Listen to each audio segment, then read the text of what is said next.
តោះអ្នកគ្នាថ្ងៃនេះយើងមានជាមួយនឹងសាច់រឿងថ្មីអញ្ចឹងហើយស្វាគមន៍មកកាន់សាច់រឿង Help Me Uncle ដែលមានឲ្យចំណងជើងថាលោកពូជាទីស្រឡាញ់បញ្ជាក់ពេលនោះមានបានជាប់សាច់ឈាមសាច់ឆោជាមួយគ្នាទេគ្រាន់តែចំណងជើងវាអញ្ចឹងហើយតួឯកប្រុសគឺបានហៅទៅកាន់តួបឋមថាMr ឬក៏ Uncle អីចឹងទ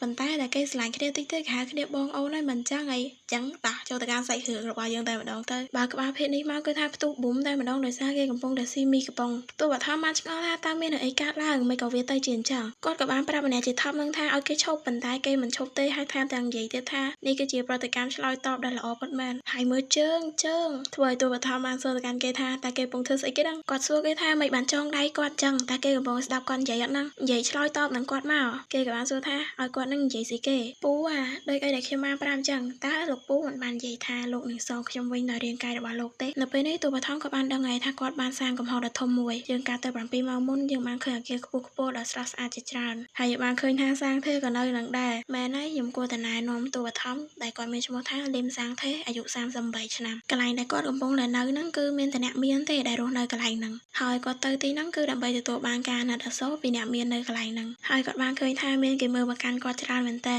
ប៉ុន្តែវាពិតជាគួរខ្មាស់អៀនណាវាពិតជាគួរខ្មាស់គេខ្លាំងមែនតើតើពួកគេនឹងស្ដាប់ហើយជួយបរិសម្នាក់ដែលមានរាងកាយនិងសុខភាពរឹងមាំដូចជាខ្ញុំដែរទេគាត់បានឲ្យយើងដឹងថាគាត់មានការងារដ៏ល្អមួយប៉ុន្តែគាត់បានលាឈប់ពីការងារដើម្បីធ្វើជំនួញប៉ុន្តែម្ចាស់អចលនៈទ្រព្យហ្នឹងគឺបានរត់ចោលស្រុកបាត់ហើយពីមានន័យថាគាត់ត្រូវបានចាញ់បោកគេជីវិតគាត់ធ្លាក់ដល់ចំណុចមួយដែលគាត់ជាពាក់លុយគេយ៉ាងច្រើនហើយត្រូវបានគេតាមទារលុយឡើងវិញគាត់គិតថាស្អីក៏ដោយពេលនេះគាត់គួរតែសាកល្បងហើយប៉ុន្តែពេលគាត់មើលទៅក្នុងគាត់បានចាប់អារម្មណ៍ទៅលើបរិសុទ្ធវ័យក្មេងម្នាក់ស្អាតតែអ្នកគ្នាស្អាតទេគាត់គិតថាគេប្រហែលជាអ្នកមានទ្រព្យសម្បត្តិច្រើនណាស់ហើយបរិសុទ្ធម្នាក់ហ្នឹងហើយគាត់គួរតែចាប់គេឲ្យជាប់ហើយមើលគាត់និយាយដូចវាថាមនុស្សស្អីចាប់ប្តីអ្នកមានវាអញ្ចឹងណាកាំងខ្លាំងហេអត់ទោសស្អីគេខ្ញុំសុំទោសប៉ុន្តែសុំផ្ដល់ឲ្យខ្ញុំនូវអាហារមួយចំនួនតើគេគឺជាអ្នកផ្សព្វផ្សាយសាសនាអីមួយមែនខ្ញុំមិនមែនសុំអាហារលោកដោយហ្វ្រីទេខ្ញុំមានន័យថារាងកាយរបស់ខ្ញុំនឹងសងលោកដោយរាងកាយរបស់ខ្ញុំសុំទិញអាហារមួយចំនួនឲ្យខ្ញុំមកគាត់បានគិតក្នុងចិត្តថាអញ្ចឹងគេមិនមែនជាអ្នកកាន់សាសនាណាមួយទេខ្ញុំនឹងធ្វើការ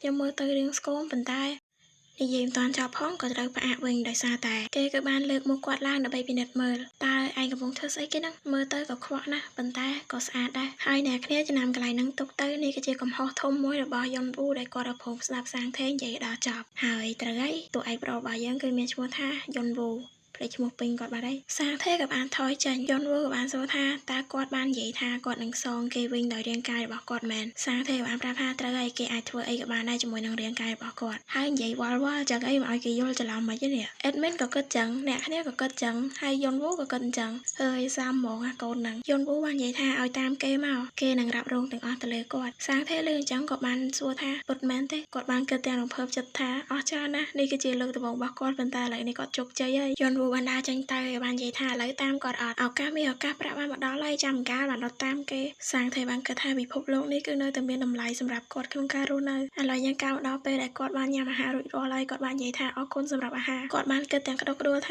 ាតើអស់រយៈពេលយូរប៉ុណ្ណាហើយដែលគាត់បានញ៉ាំអាហារដែលឆ្ងាញ់បែបនេះហើយពេលនោះយុនវូបានយកសម្លៀកបំពាក់មកឈុតហុចឲ្យគាត់បានប្រាប់ទៅកាន់គាត់ថាបើសិនជាគាត់ញ៉ាំរួចហើយគាត់មុជទឹកទៅតែគាត់មិនដឹងទេមែនថាខ្លួនរបស់គាត់នឹងមានក្លិនសាងថេគិតថាត្រូវហើយគាត់ខានមុជទឹកអស់ជាច្រើនសប្តាហ៍ហើយឡើងសាហាវគាត់បានចូលទៅមុជទឹកមួយបដាជាងបដាហើយក៏បានកោរពុកមាត់កោអីចឹងទៅចេញពីមុជទឹកវិញគាត់និយាយថាគាត់មានអារម្មណ៍ថាស្រឡះខ្លួនខ្លាំងមែនតើគាត់បានចូលក្នុងបន្ទប់រយុនវូប៉ុន្តែគាត់មិនបានឃើញគេនៅទីហ្នឹងទេគាត់បានគិតថាតើគេនឹងឲ្យគាត់ធ្វើការបន្ទាប់ពីគាត់បានគេងហើយមែនគាត់បានគិតថាក្នុងករណីនេះគាត់គួរគេងមុនហើយគាត់ក៏បានសួរខ្លួនឯងទៀតថាអស់រយៈពេលយូរប៉ុណ្ណាដែលគាត់នឹងបានគេងនៅលើគ្រែដែរទុននឹងមានផាសុខភាពបែបហ្នឹងហើយដោយសារតែហេតុផលហ្នឹងឯងបានជាគាត់ងួយដេកគាត់ឆ្ងល់ថាតើមិនអីទេបើសិនជាគាត់គេងក្នុងកលៈទេសៈហ្នឹងយុនវូចូលមកបានឃើញគាត់គេងលក់អញ្ចឹងក៏បានស្ដីគាត់ថាវាពិតជាគួរឲ្យអស់សំណើចខ្លាំងណាស់លោកបាននិយាយថាលោកនឹងសងខ្ញុំវិញដោយរាងកាយរបស់លោកប៉ុន្តែពេលនេះលោកបែរជាគេងលក់គួរឲ្យខ្ពើមណាស់ដោយដែលខ្ញុំបានរំពឹងទុកលោកមើលទៅមិនអមទេបន្ទាប់ពីមួយទឹករួចអញ្ចឹងហើយហេតុអ្វីក៏លោកមិនសប្បាយជាមួយខ្ញុំរហូតដល់លោកភ្ញាក់ពីដំណេកទៅគាត់ក៏បានធ្វើចលនាទៅលើរាងកាយរបស់កូនប្រុសគេដែលកំពុងតែដេកលក់គាត់ក៏បានយកកណាត់មកចងដៃរបស់សាងថេផងដែរទង្វើរបស់គាត់ទាំងនោះបានធ្វើឲ្យសាងថេមានអារម្មណ៍ថាមិនស្រួលនិងពិបាកក្នុងខ្លួនគាត់មានអារម្មណ៍នឹងថាមានមនុស្សនៅពីលើគាត់នៅពេលគាត់ភ្ញាក់មកគាត់ពិតជាសោកខ្លាំងមែនទែនដែលបានឃើញយុនវូនៅពីលើគាត់ឆ្ងល់ក៏បានសួរថាតើគេកំពុងធ្វើស្អីយុនវូកំពូលក្មេងឌឺខ្ពើមឆ្លើយគាត់ក៏បាននិយាយថា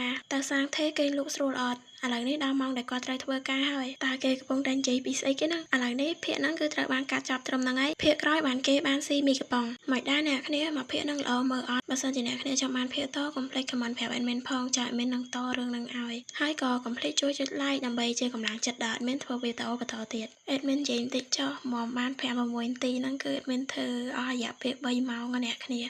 និយាយមកស្អកកដែរហ្នឹងណាហើយរបៀប admin សម្រាយរឿងគឺ admin មើលរូបអានអក្សរហើយបង្កើត script ក្នុងខួរក្បាលនិយាយយកហ្មងបាយបាយអ្នកគ្នា